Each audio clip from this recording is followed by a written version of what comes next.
Benvenuti, oggi è venerdì 21 marzo 2025. Il sole sorge alle 6:04 e tramonta alle 18:11. La luna si leva a mezzanotte 25 e cala alle 9:32.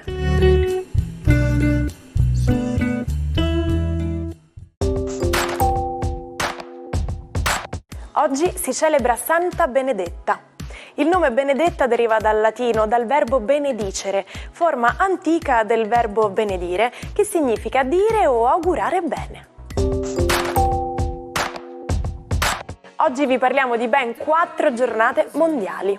La prima è la giornata mondiale della poesia, la seconda è quella del servizio sociale, la terza delle foreste e dei boschi e infine la quarta è la giornata mondiale contro la discriminazione razziale. 4 giornate che ci invitano a riflettere, a celebrare la bellezza, la diversità e la solidarietà. Oggi festeggia il suo 63esimo compleanno il cantante Paolo Belli, che ha iniziato la sua carriera musicale negli anni '80 con il gruppo Ladri di Biciclette, ispirato dal neorealismo e dal cinema di De Sica.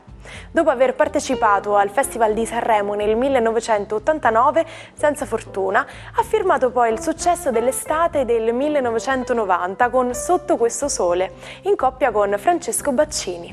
Da allora ha proseguito la sua carriera da solista, scrivendo anche l'inno della Juventus, la sua squadra del cuore, nel 1996, un connubio perfetto tra le sue due grandi passioni, la musica e il calcio. Compie oggi 45 anni Ronaldinho, uno dei calciatori più talentuosi e spettacolari di tutti i tempi. Con la maglia del Brasile ha vinto il Mondiale del 2002.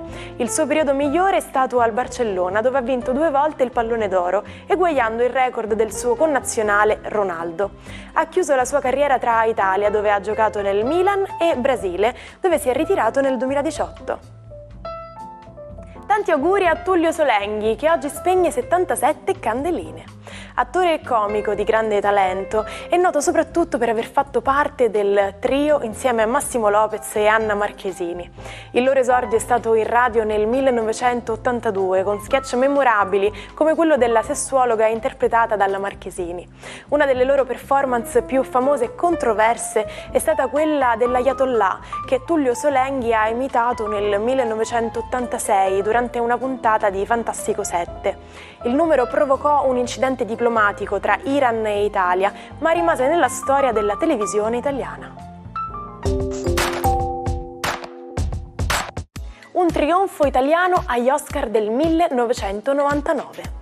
Il 21 marzo a Los Angeles il film La vita è bella di Roberto Benigni conquista 3 statuette: miglior film straniero, migliore colonna sonora e migliore attore protagonista. Benigni, visibilmente emozionato, sale sul palco tra gli applausi e ringrazia la moglie, Nicoletta Braschi, la produttrice Elda Ferri e il compositore Nicola Piovani. È la prima volta che un attore italiano vince l'Oscar come protagonista, entrando nella storia del cinema. Gli astronomi si pongono spesso come obiettivo quello di esaminare un corpo celeste, che non sempre può essere studiato nel dettaglio con un singolo telescopio.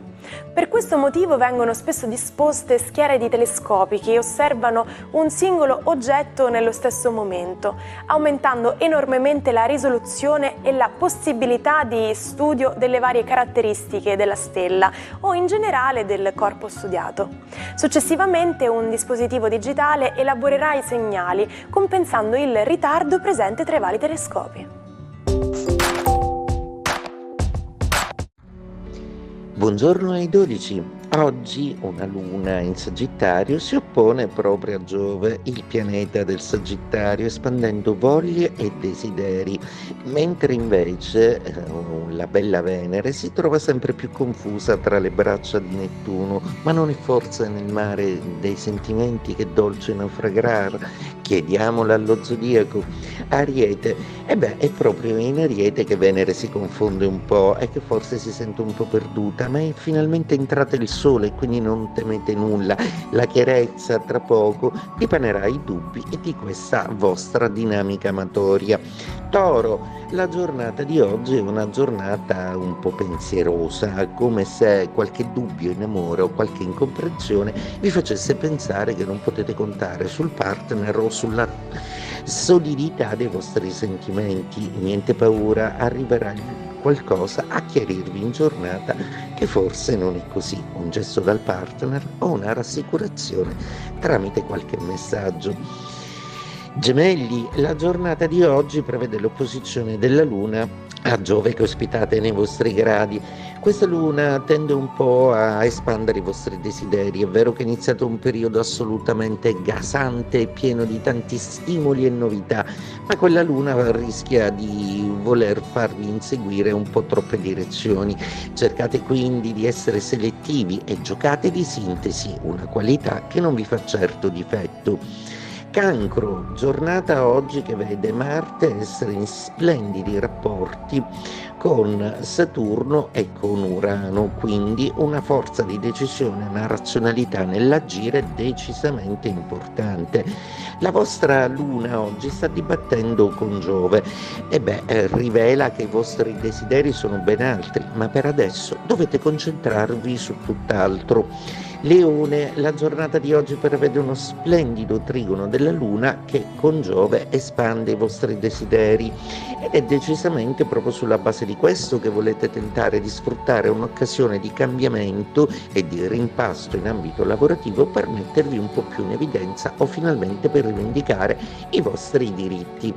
Vergine, una giornata oggi che prevede la Luna in quadratura e anche Giove, si parla sempre di spese decisamente, ma il lavoro o le spese o l'economia non possono essere sempre la dominante, anche perché la bella Venere e Nettuno vi ricordano che anche se confuso il vostro bisogno d'affetto è importante.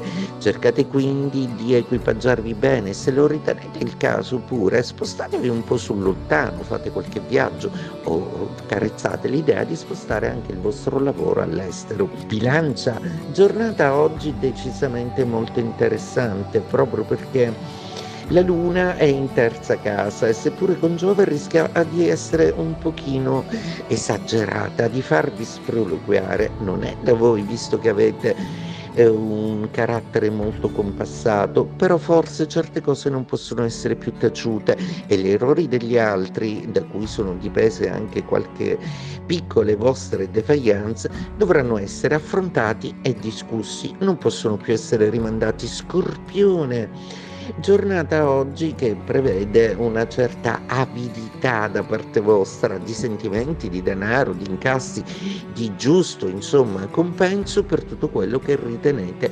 importante e necessario il vostro benessere. Aver agito così chirurgicamente bene, aver sopportato abbastanza, vi porta adesso sanamente e giustamente a pretendere. Sagittario, giornata in cui la Luna è ospite nei vostri gradi ed è proprio con il vostro pianeta Giove in Gemelli che si oppone. Cosa vi vuole dire? Di ambire a qualcosa di più. Tra l'altro il trigono del Sole vi dà supporto in questo senso. Del resto il Sagittario è anche il segno dell'ambizione, non dimenticatelo. Capricorno, la giornata oggi prevede una luna che vi fa pensare un po' a dei rischi, a delle perdite, quindi preferirete non agire per adesso in maniera decisa, diretta ed immediata come solo voi sapete fare. Vi basti però sapere che il vostro Saturno è consapevole e sornione del fatto che con un po' di tempo riuscirete comunque a tirare la nave in porto ed è proprio quello che vi darà molta soddisfazione. Per adesso giocate in difesa anche in amore. Acquario, giornata oggi splendida visto che Plutone si connette a tutta la compagine planetaria dell'Ariete, ovvero Sole, Nettuno, Venere e Mercurio. Nettuno è ancora in Pesci, ma la distanza in gradi fa in modo che tutti questi pianeti vengano connessi e stimolati e tutti a vostra disposizione. Una caleidoscopia di idee, di relazioni, di passioni che vi fanno pensare a nuovi sviluppi per il futuro che sono già in atto, soprattutto in amore. Pesci, giornata oggi che prevede un forte vostro istinto al cambiamento. Volete variare qualcosa e non siete più disposti ad aspettare, anzi pretendete pure dai collaboratori e dai familiari che vi aiutino e vi supportino in questo senso e riuscirete, come al solito, con il canto del vostro essere un po' sirenidi, ad ottenere tutto ciò che volete. Lo Zecchino d'Oro è una delle manifestazioni canore per bambini più amate dagli italiani. In onda dal 1959 ha lanciato canzoni indimenticabili che hanno fatto cantare intere generazioni. Il 21 marzo 1971 al 13° Zecchino d'Oro si aggiudica il primo posto Il caffè della Peppina, interpretata da Marina D'Amici e Simonetta Gruppioni. Oggi impareremo un modo di dire inglese che, tradotto letteralmente, indicherebbe qualcosa di spiacevole, qualcosa che, se ci venisse detta da qualcuno, di certo non sembrerebbe avere una connotazione positiva. Stiamo parlando di break a leg, che tradotto significa rompere una gamba, ed è invece uno slang per dire buona fortuna. Strana lingua l'inglese. La storia di Alda Merini è un racconto di poesia e follia, di genio e sofferenza. Nata a Milano nel 1931, Alda scopre presto la sua vocazione letteraria e riceve il plauso di grandi poeti come Montale e Quasimodo. Ma la sua vita non è facile. Affetta da disturbi psichici, passa lunghi periodi in manicomio dove scrive versi intensi e profondi. Nonostante le difficoltà, pubblica oltre 150 libri, tra poesie, racconti e aforismi. Negli anni 90 diventa famosa e amata dal pubblico, ma non cambia il suo stile semplice e umile. Vive sempre nella sua casa sui Navigli, dove accoglie amici e sconosciuti, ai quali regala spesso i suoi manoscritti. Generosa e ribelle, fuma fino alla fine, sfidando il cancro che la uccide nel 2009. Alda Merini è stata una donna straordinaria, ha una voce unica nella letteratura italiana. Ci salutiamo con la frase del giorno. Invecchiando non voglio sembrare più giovane, voglio sembrare più felice. Ed in linea con quello che diceva la meravigliosa Anna Magnani, accogliamo questo nuovo giorno facendo attenzione a tutte quelle piccole cose che ci rendono felici. Grazie per essere stati con noi. Buona giornata dalla vostra Martina.